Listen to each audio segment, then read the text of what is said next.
Avec Myriam Mascarello. Bonsoir Myriam. Bonsoir Julien. Un petit air de reprise en zone euro. La confiance est au plus haut depuis 18 mois. Oui, l'indice est à 92,5 points précisément. Donc pour le mois de juillet, c'est 1,2 point en plus par rapport au mois de juin. Et cet indice, il mesure à la fois la confiance d'ailleurs du consommateur et des chefs d'entreprise. Ce sont des chiffres délivrés par la Commission européenne.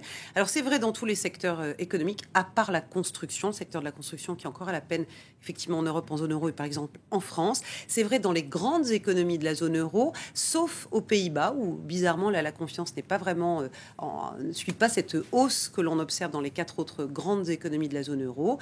Alors si on regarde les chiffres, là on parle de confiance, l'activité, le PIB, la richesse. On reste en récession en zone euro, mais on va dire que cette récession ralentit et que maintenant on commence à parler d'un possible retour à la croissance avant la fin de l'année 2013. C'est donc à suivre avec beaucoup d'attention. En tout cas, cette odeur de reprise, elle se fait sentir en Espagne. Qui vient de publier ces chiffres. Donc là, on parle de croissance économique, de PIB pour le deuxième trimestre. Et vous voyez, moins 0,1%. On reste dans une récession, mais une récession qui s'est largement ralentie par rapport à l'année dernière, à la même période, moins 0,5%. Alors, qu'est-ce qui résiste bien en Espagne?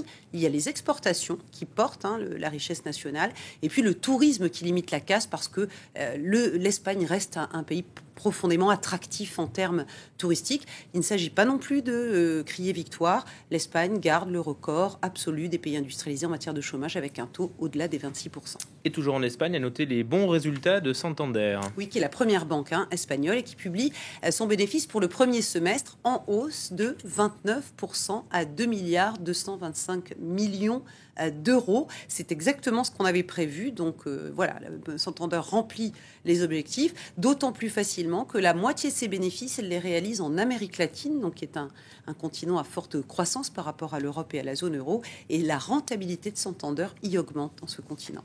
Voilà pour toutes ces nouvelles. Comment réagissent les marchés, Myriam? Les marchés, ils intègrent ces bonnes nouvelles. Donc, ils sont dans le vert ce soir en Europe. Paris a même pris 0,45%. Francfort, plus 0,15%. Plus 0,16% à Londres.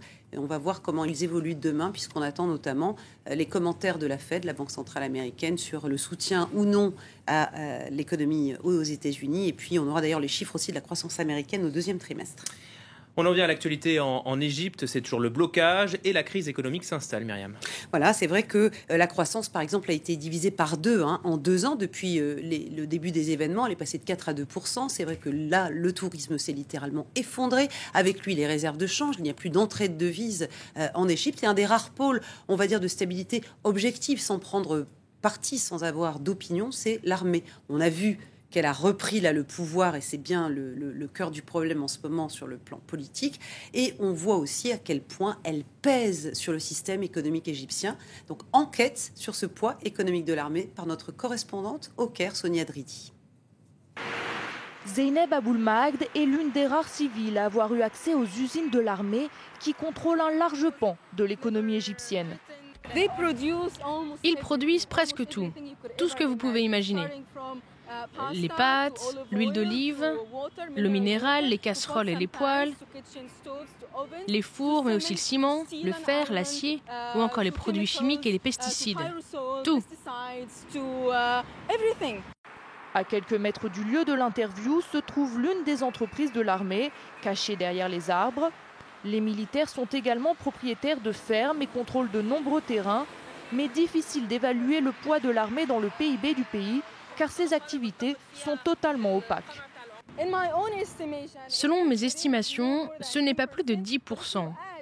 Mais si vous y ajoutez le contrôle des terres, le contrôle informel des terres, ça double le chiffre, voire plus. Le budget de l'armée est tenu secret, il ne peut être examiné par le Parlement. Les généraux avancent la sécurité nationale, mais certains pensent qu'ils cherchent plutôt à cacher leurs énormes profits et réclament la fin du tabou. C'est l'un des problèmes qui a été soulevé constamment par les partisans de la révolution du 25 janvier. Nous devons avoir de la transparence, notamment concernant les activités économiques de l'armée, car elles ne sont pas liées à la sécurité nationale. Donc quel est le problème de montrer ce qu'il se passe? C'est de l'argent public.